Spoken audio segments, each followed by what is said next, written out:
There's her life, and here's the woman. Yvonne really joins us. Welcome to the show. Thank you. So you're here in Canada. The Canadian Islamic Congress brought you here, a series of lectures. What do you talk about? I've been talking about Islamophobia, women in Islam, feminism, Islamic issues, the wars. For people who don't know your story, when they first hear the story, they go, what? Yeah. What happened? Captured by the Taliban, all of a sudden makes a promise to them on her way out that she'd read the Quran, and next thing you know, a convert. That's right. That's it in a nutshell. But basically, I was trying to think of a way to get out of this situation. Absolutely terrifying. And I promised them, you know, if you let me go, I will read the Quran. I would have promised to have learned Swahili backwards if they would just let me go. Think how different your life would have been if that was your promise, though. Yeah, so I started reading the Quran. It was an academic exercise more than anything else, because as a journalist covering the Middle East and Asia, it was shocking that I knew so little about a faith which was clearly, you know, a way of life for these people. And that academic exercise gradually turned into a spiritual journey, and, you know, nearly 2-3 years later, I converted to Islam. Your first husband was Islamic? The father of my daughter, he was a Sunni Muslim. Yeah. And he would try and talk to me about Islam, and I would just say, talk to the hand, I'm not interested. Thankfully, he was very tolerant, and we're still very good friends. Obviously, we've got, you know, our daughter in common. And I called him and I said, why did you never tell me about this great faith?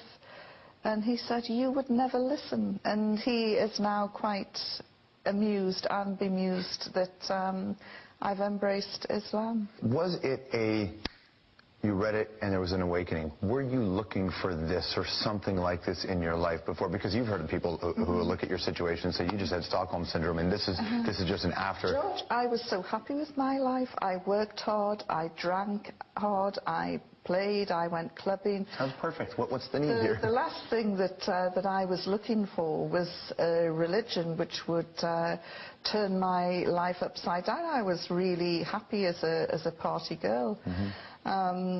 So I wasn't looking for anything.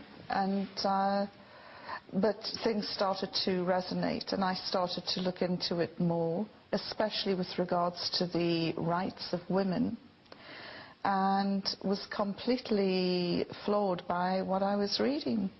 I know people have said, you know, oh, classic case of Stockholm Syndrome, but I've actually looked into that because I've been asked to present a program about Stockholm Syndrome, and you have to bond with your captors. Now, I was only there 10 days, and during those 10 days, I was the prisoner from hell. I spit on them, right? Yeah, spat at them, swore at them, threw things at them. In fact, every prejudice that the Taliban ever held about Western women was probably reinforced and made worse. You're like an episode of Absolutely Fabulous, sitting inside. Was that what it was? It was a bit like Patsy, you know, Patsy meets Mullah Omar. It was a total clash of civilization. I heard you kept a diary on the inside of a toothpaste box. Is that accurate? Yes, What did you write in there?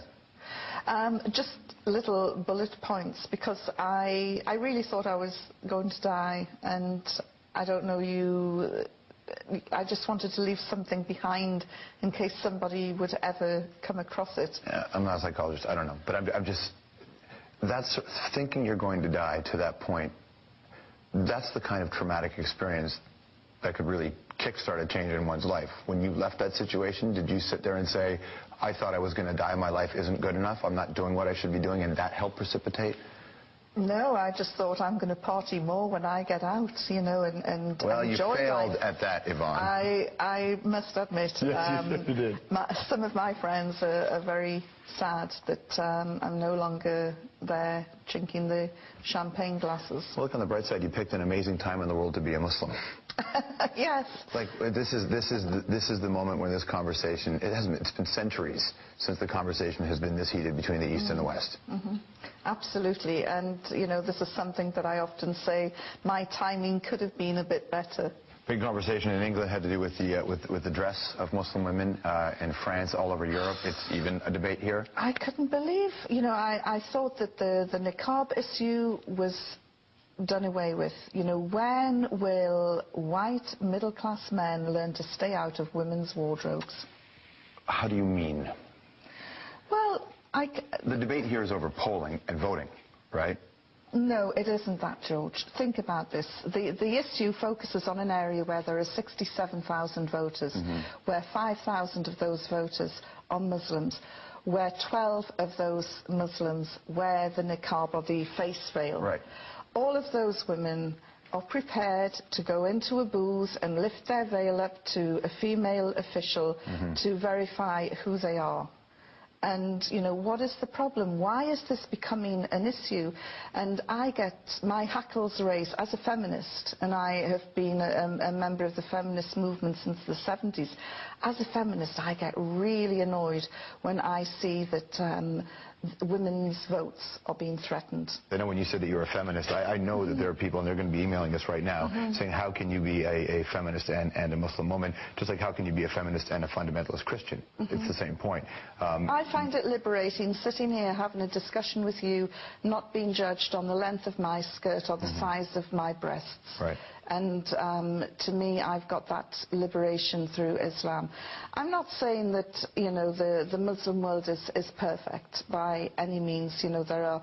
But this issue of 12 women, why has it become headline news in Canada? Because it's salacious, that's all. What is the real agenda? And, you know, we had this debate about the niqab in Britain, where we had the now Prime Minister Gordon Brown and Dr. John Reid, two Scotsmen, talking about the niqab. And I'm thinking, hang on, these guys come from a country where the men wear pleated skirts. Then we had the Bishop of Rochester jumping in, a man with a pointy hat and a purple dress. I'm thinking, what's going on here? Well, for them, it's I mean, in terms of full faith, there's so much fear and concern of security that they think this is the only way. Oh, because women who wear the niqab are up to no good. They hold up banks. I think the argument is they don't know. The argument is that I'm not defending. I'm saying this is the other side of the coin, which is people say if you are, what do you do in a country where people are scared now, and do they have any right to be scared? I get scared when I see drunken men in the street. So do we ban alcohol? Of course we don't. I get scared sometimes. But it's illegal to be drunk in the street in some places. I get scared sometimes when I see some people with tattoos on their face. Not many, but there are some who have these tattoos on their face, or all the face piercings. But, you know, we shouldn't be judgmental. And, you know, if you're scared of a mask, you know, what about Batman? What about Spider-Man? Oh, come on now. You're missing the point. What about your fireman, your surgeon, your welder? Lots of people are afraid of the dentist. Lots of people are afraid of the dentist with that, and it's not the mask, it's the drill. But the argument that the side would make is that there is not a current war happening with face-tattooed people who are, in the name of Paul Booth, a great tattoo artist, engaged in a battle. That's not the same thing as what this discussion is, though, right? Well, I don't know of any war that's involving women who wear niqabs. It's an interesting conversation for you to have every day, isn't it?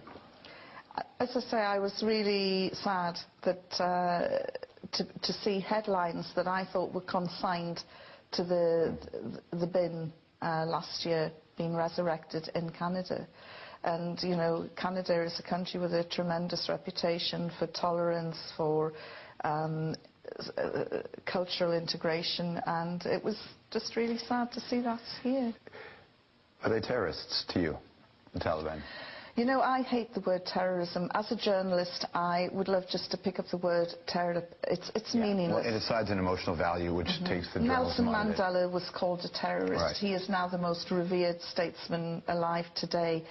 There are so-called Irish terrorists in government now, sitting down, working on a day-to-day basis in the British Parliament. You know, the word is absolutely meaningless. Thanks for your time today. Thank you. Yvonne Ridley. The Hour will be right back.